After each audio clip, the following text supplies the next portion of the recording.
Indonesia.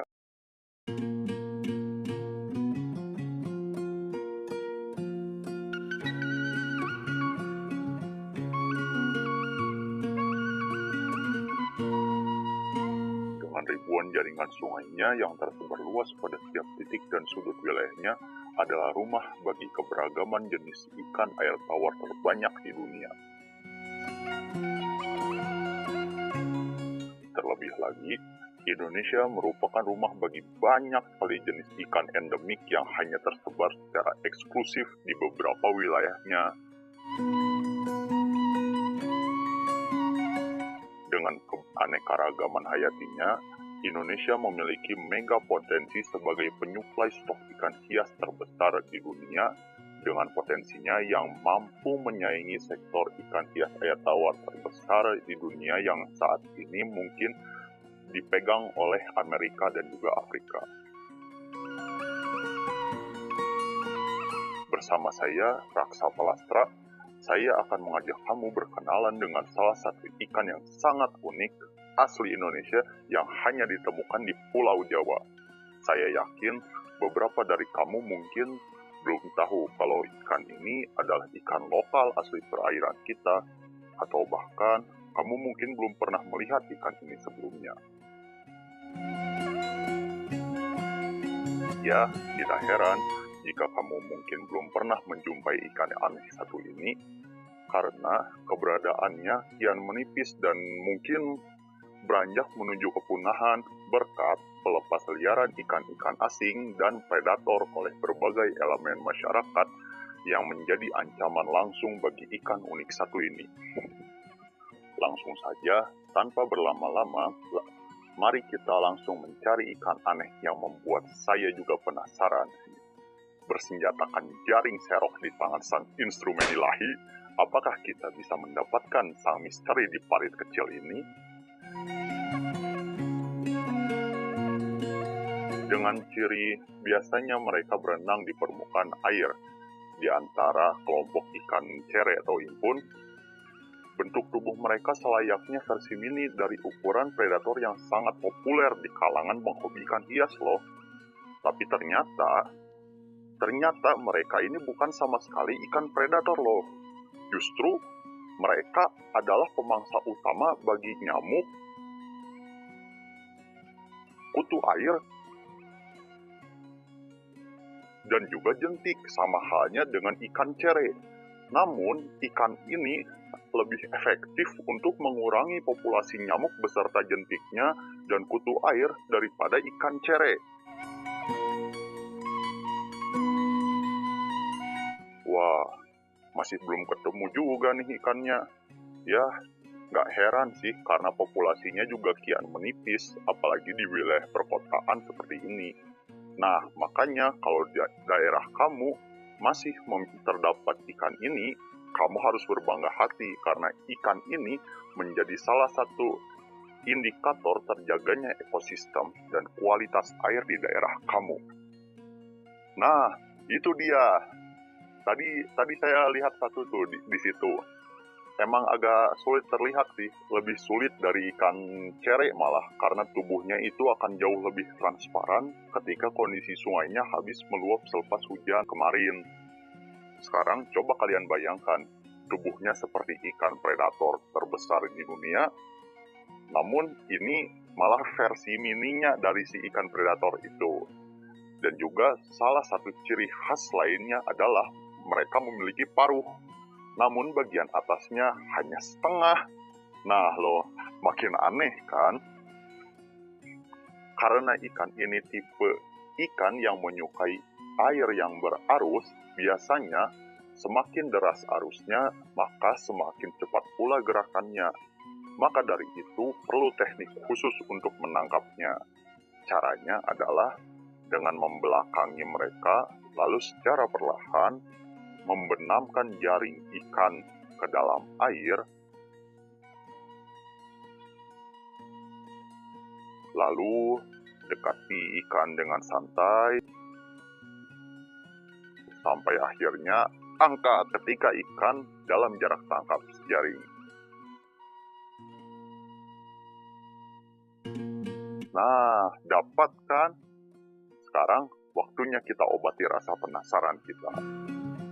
Ini ikannya Dermogenis pusilla, atau lebih sering dikenal dengan nama julung-julung, cucut, jenjulung, atau nama internasionalnya Javan halfbeak, silver halfbeak, atau wrestling halfbeak.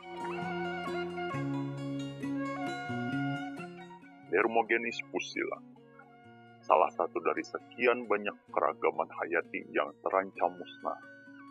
Ikan air tawar yang memiliki bentuk persis ikan aligator gar ini biasanya menghuni berbagai jenis badan air mulai dari parit, sawah, kolam, hingga sungai.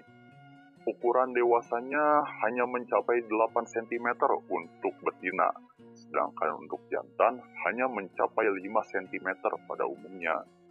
Ikan eksotis ini menjadi salah satu komoditas ikan hias Indonesia yang banyak diekspor ke luar negeri. Contohnya di Jerman, yang menjadikan ikan ini trending di kalangan pengusaha dan penghobi ikan hias di sana loh. Hal ini bukan tanpa alasan, karena ikan ini memiliki perpaduan warna yang sangat menarik, seperti di bagian perut mereka memiliki gradasi biru keperakan. Lalu, di bagian sirip dorsal dan anal, individu jantan memiliki paduan warna merah yang mencolok dengan paduan warna dasar siripnya yang berwarna kuning. Seperti sama halnya pada warna ekor mereka. Pada bagian menuju pangkal ekor, biasanya terdapat motif garis samar menyala berwarna hijau ataupun warna biru. Nah, di bagian bawah moncongnya juga terdapat motif warna merah garis. Itu juga yang menambahkan daya tarik ikan ini. Sebagaimana namanya, halfbeak, yang merujuk pada keunikan bentuk moncongnya yang ternyata ukuran moncong atasnya itu lebih pendek daripada ukuran moncong yang di bawah. Sebagai bentuk efektivitasnya dalam memburu serangga dan kopepoda. Moncong bagian bawahnya yang lebih panjang ini memiliki membran yang melebar ke samping, guna untuk memudahkan mangsanya masuk ke dalam mulutnya ikan julung-julung ini.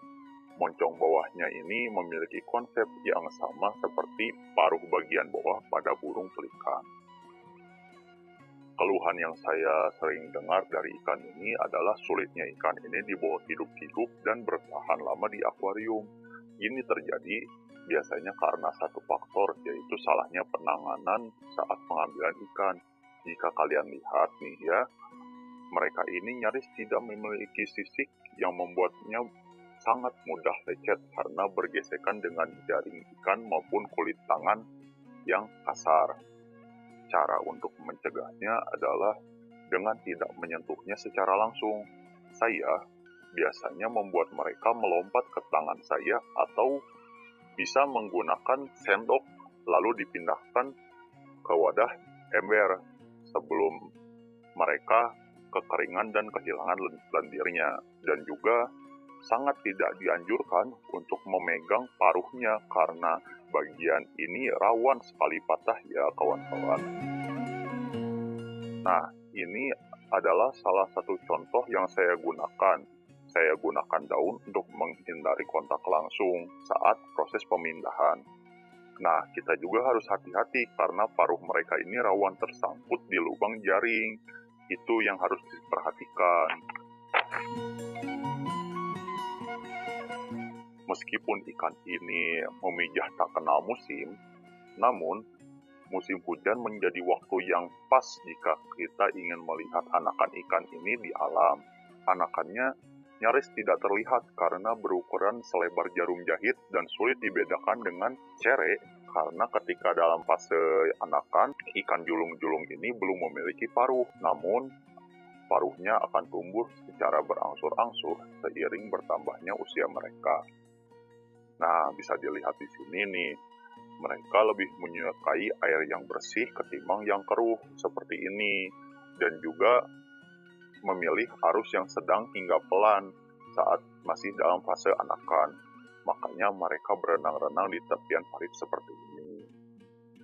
Dan satu keunikannya lagi, Ikan julung-julung ini tidak bertelur loh, melainkan melahirkan anaknya secara langsung. Dan hebatnya lagi, mama julung-julung bisa mengandung sampai 4 generasi embrio di dalam tubuhnya.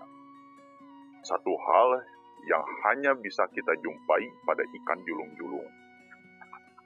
Oh iya, seperti yang disebutkan sebelumnya, julung-julung yang ini termasuk ke dalam keluarga Dermogenis yang menjadikannya satu-satunya jenis julung-julung yang ada di Pulau Jawa. Namun, dia punya banyak sekali kerabat dekat sesama julung-julung yang tersebar di Pulau Sumatera, Kalimantan, Sulawesi, dan pulau-pulau kecil di sekitarnya. Contohnya, dari keluarga Hemir Hampodon di Kalimantan, Bangka Belitung, dan Sumatera, hingga dari keluarga nomor hampus yang hanya ditemui di Sulawesi dan sekitarnya. Nggak heran sih kalau Indonesia dinobatkan sebagai negara dengan jenis ikan julung-julung terbanyak di dunia. Hebat banget nggak sih?